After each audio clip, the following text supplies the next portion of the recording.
Well, it's important that we don't forget how John Pesutto got himself into this mess in the first place. Pesutto's troubles began when he became afraid that Moira Deeming's advocacy for women's rights might be used against him. You see, Deeming had helped to organise a rally in support of female-only spaces, and Pesutto, well, he worried that Dan Andrews might frame him as a transphobe because of it. Well, the moment Victoria's Liberal leader was more worried about not being portrayed as anti-trans than he was about standing up for biology and women's rights, that was the moment his leadership became terminal. I mean, what sort of leader are you if you're not even prepared to defend women's bathrooms, let alone protect kids from gender botherers?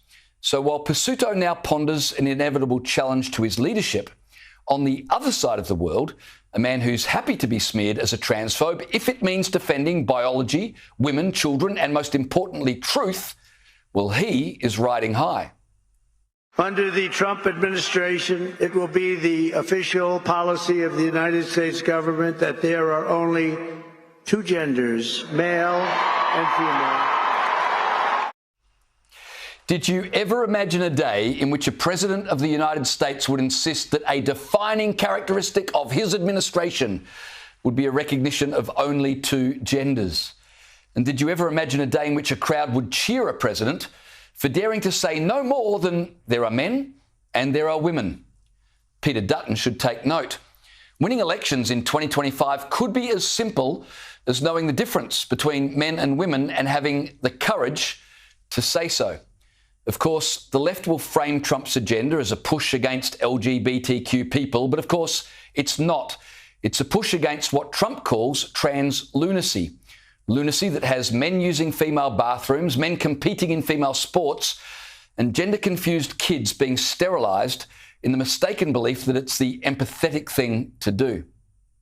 With the stroke of my pen on day one, we're going to stop the transgender lunacy.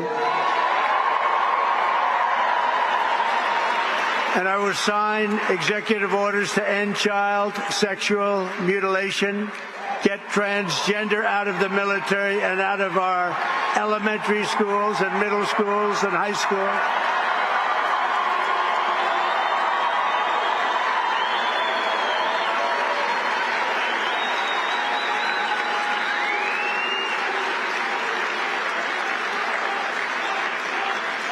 And we will keep men out of women's sports.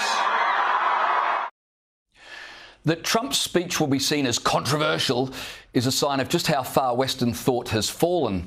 But maybe we're on a slow path back towards common sense. On January 20, common sense will have entered the Oval Office and the world will have returned to biological facts. Now, if only we could have some of that in Canberra.